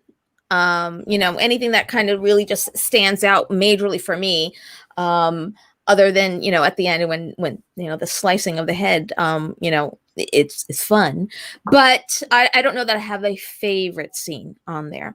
But I think I would probably give it a 4. For fangs. Marilyn goes. For fangs. For fangs. Excellent. Wait, Crystal, going back, did you get a 2.5 lichens, vampires? Oh, vampires. 2.5 vampires. Just checking. So what got cut in half? Just making sure. Yeah, it's the vampires that have the good sex, Ralph, not the. Otherwise, you're doing it Wolfie style. I must be in the liking. I was told I was in the liking. I mean, I do have some of the same reservations as far as Crystal, because she was very quick to betray her tribe. But I do see the reason for killing Victor, though, because once she finds out that he killed her family, you know, that's a betrayal towards her. So that I see, but that quick romance to all of a sudden just switch her, you know, her loyalty, as you know, that was a little bit too much. See, I don't know if it, like she explained it in the movie where the reason she woke up Victor a century early is she saw Craven betraying her coven. Yes. Thus, like I don't know, I'm going to use some of the words that the kids use today, like an insurrection was coming about in the coven. Oh, the kids use a hot word. And they were allowing this, you know, make the coven great again, Craven guy, you know, want to mash together these other things. And so I got to say that she was looking out kind of like, I don't know, like she was the police of that capital coven thing, stopping this Craven insurrection. So I would say that it was a little fast, the romantic part, but you know, I can't throw stones from glass houses. Hey, if that's what get your liking on, girl, you do that. She got Wolfie fever. That's what I gotta say. But, I don't have a favorite scene. I gotta say, rehydrating Victor was kind of cool. I liked big props to the costuming, art direction, special effects, folks. That was pretty much 100%. That would get 5 stars for me alone. But the film itself, I'll give it a 3.5. I'll give it a 3.5 fangs. 3.5 fangs. 3.5 fangs. I will say. Where are yours? Brian, Me? where are yours? The ones that were made over in Atlantic City. They're in some closet. I didn't have by the time I dug through things, I was like, fuck, how.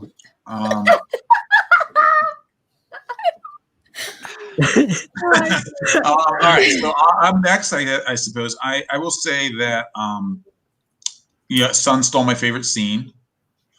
But my second favorite scene was Kate Beckinsale. What? Anything that included her, that you saw her in. Those were probably my favorite. Those are tied for my favorite scenes. See, if you get her on, the question is, how long did it take you to get into the latex, and how much powder did it take to get you out of the latex? I'm not creepy. I won't ask her that, but but I will think about it. No, I will say that's my favorite scene. But the death scene is probably it. And also, I lost my train of thought. I had another thing to say. Because you're thinking of Kate Beckinsale. I was. It threw me. Oh, I was going to make a bad joke that I'm too old for her now. She likes the young guys. That didn't last long, though. I like this movie a lot more. I loved it, and when I saw it in the theater, I remember loving it. I thought it was great. It was because it really was a good movie for 2003, especially. Like I think like the Matrix is one of my favorite movies of all time. This does have a little bit of Matrix in it. Just a little. Watching it again, I think like I was a little bit like, oh, it's a little dated now. There's some things that the storyline, of course, isn't like very fleshed out. Like Crystal touched on, I think it was meant to be an action comic book movie. So I forgive the fact that like they didn't develop a lot of character. So I will give it a 3.5 out of 5 Scott Staps. That's my rating. 3.5 out of 5 Scott Staps from Creed. Okay, I have a question. If Kate wasn't the star of this film, then I give it 2 stars, 2 out of 5 Scott Staps. Just kidding. And for all of you guys, like I feel like she made this film. Like, yes, she did. Absolutely. With honestly kind of little acting because this guy also made the film. Yes, he really did. Can I just say, like when he talked, I was like, ooh. There was not enough of, and it's terrible. He helped write the thing, and there was not enough of him in it. Yeah. I mean, honestly, he shows up in movie number 3 or 4, the prequel, but like we need more Rays. Didn't he get killed in this film? By the main vampire dude didn't, but before he gets I think Rays does get killed in this film. It might have been a deleted scene because like the other movie. I watched the long version. Yeah, the other movie is a prequel, so it takes place way before Underworld. So I think Rays does die in the first film, which is an injustice. So okay, just yeah. And then sorry. Chris, what is your? We're way over. So. What's your rating, Chris? What's my favorite scene rating. Everyone mentioned at least one of my favorite scenes. So the shooting through the floor, the sword cutting through the face, mummified Bill Nighy. So I want to highlight a scene that I think for the craft, it's very excellent. There's that one scene during the raid at the end of the compound where this vampire with dual silver whips is fighting a werewolf. Yeah. And that werewolf was fully like there was a guy in a suit with a whole bunch of animatronics, and it was just an amazing level of artistry and craft, and it blows my mind. This movie was made for 22 million because like of the degree of and craft that is impressive. On that is really impressive. Yeah, I feel like that scene should have gone on a little bit longer though with the whips. Yep. Or there should have been an earlier fight with that guy with the whips. Yeah. This bigger whip guy should have been. Whip guy should have been. 22 million is really very little for this type of very movie. little. Yeah. So you gotta give Crystal. I think you should rethink your vampire. Think about it. Consider it. 3 max. I'd go to 3. No, you don't have to. 3 C. There you go. Chris, sorry, you continue. But I also feel like there's like other like plot holes too. Like we're not going back. No, I love these hot takes. This is great. So I guess to counteract some of the points, I will give it a 4.5, same as Sun. 4.5 lichens. And you guys are throwing out. You're giving out lichens and vampires like. Yeah, and you're making it rain. Yeah, making it rain. You guys are at the strip club. We gotta get that Oprah meme in here, and you get 4 stars, and you get 5 stars, and you get 4 stars. I feel like Chris gives every movie a minimum 4.5. He did. He put a lot of effort in the leather coat. Come on. Yes, come on. Like again, I really broke his ass when he jumped on into that building. Just so you know, Chris and Son are not picking these movies each month either. Even though you would think they were. Yeah. I mean, Underworld, definitely on my list. And, I just love this film. Like, when I first watched it, loved it. Exactly because, it was a crazy over-the-top action movie with a gothic horror. And that's my cup of tea. I love The Matrix, like Resident Evil, Equilibrium, Blade, all those are like they took all that, put it into a blender and added vampires and werewolves, and then you got this movie with Romeo and Juliet. And as I watched these more recently, like I got to appreciate the story and like the vast web of backstory and lore. And you really do. I will say you do lose that in the first film because it was meant to be an action film. The rest of the films really, really flesh out, especially the prequel. It really provides a lot of context. Yes, I want to because again, I think the storyline once I finished it, I do appreciate the Romeo and Juliet aspect of it quite a bit. Mm-hmm. And I will be watching the prequel. Yes, maybe we should watch the prequel for the next one. I think we should because Rhoda Mitra is amazing. And, is amazing. Everybody settle the hell down. Thank you. Yeah. We're not watching the prequel for the next one. Maybe we could do an interim add-on stream and talk about the prequels. But I don't know. I mean, we still have that brings me to wait, Chris, what was your final rating? 4.5 lichens. So rating it pretty high. I love that. Brings me to our next movie. We're going to announce it now. So we do have the next movie coming up. That's going to be on. I already have the date, so we'll know. So everybody will know. We will be doing that on February 26th. Movie night. Okay.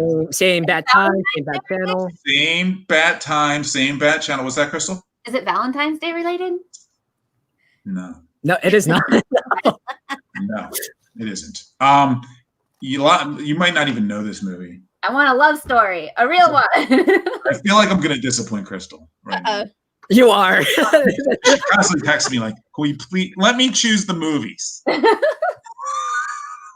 right, I'm going to show the layouts. I think it actually says it on the layouts, though. All right, I'm going to show the layouts. These are Sun's layouts. Don't say Porkies. Don't say. Are you ready? Porkies. They were going to. Oh, it does say it. It does say the title. It does say the title. All right. Well, it's Dreamscape.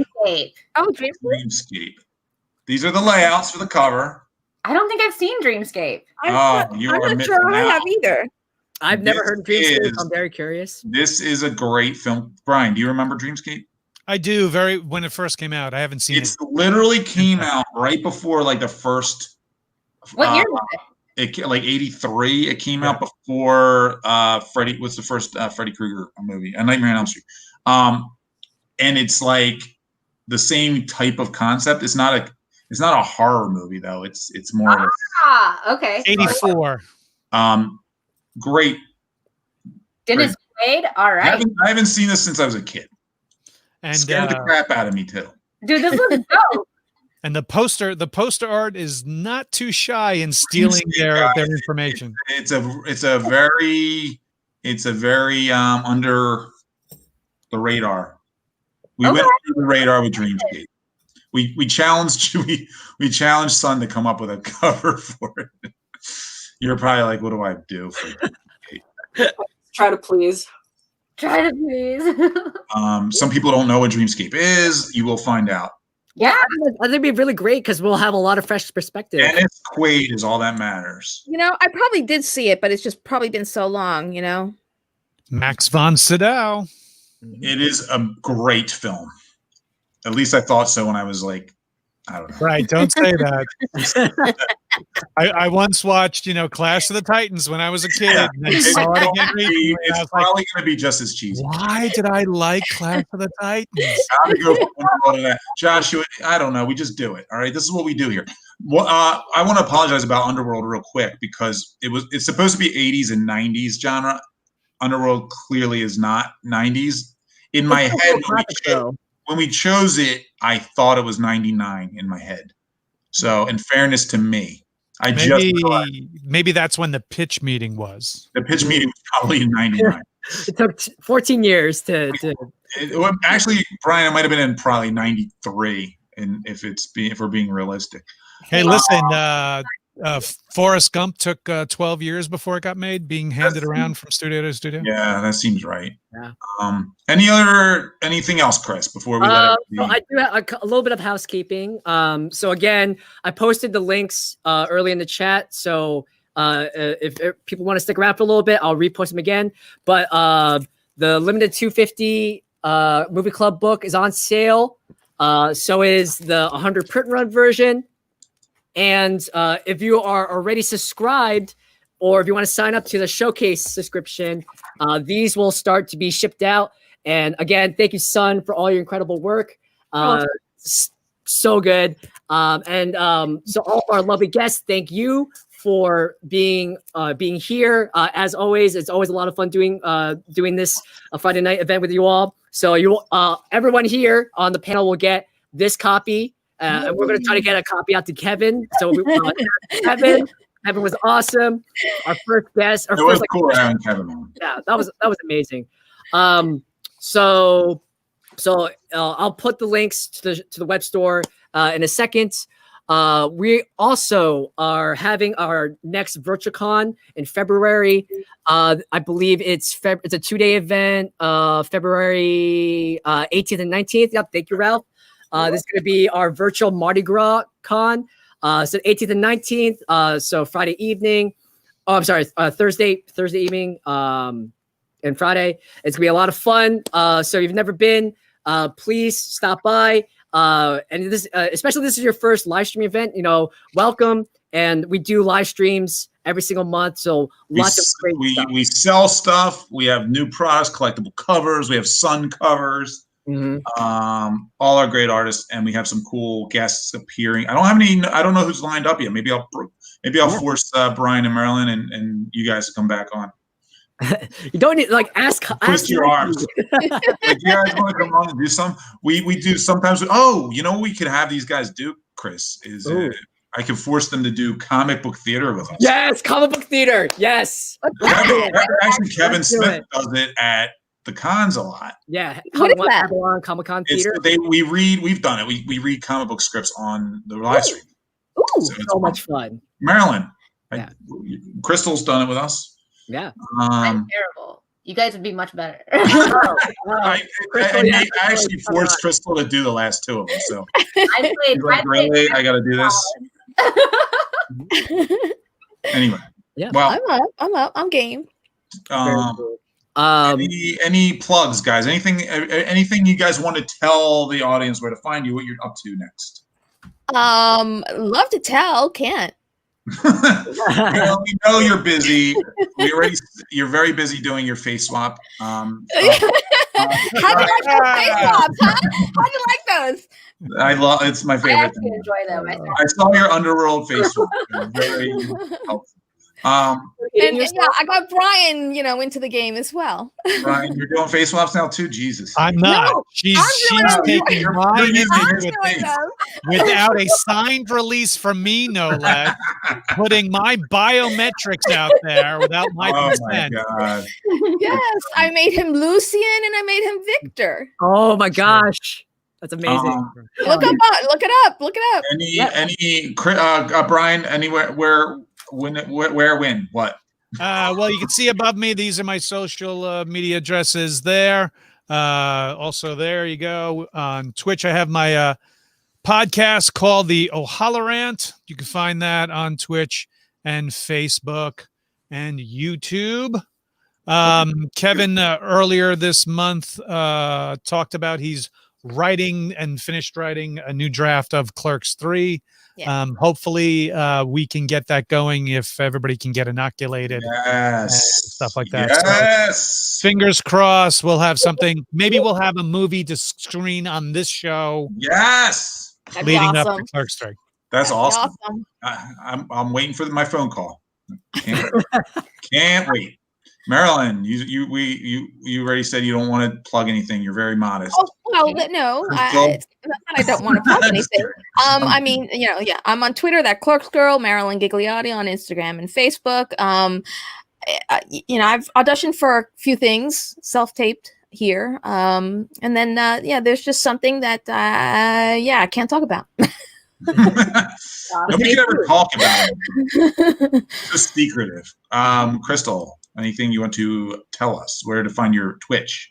Yeah, Crystal Star X on Twitch. I will be building a ton of Lego this week and playing a ton more video games since I just got a new computer. So, we're supposed to play Red Dead Redemption together. Thank you. Yeah, I got Cyberpunk, so I'm really excited. Oh yeah, Cyber. I forgot. Yes.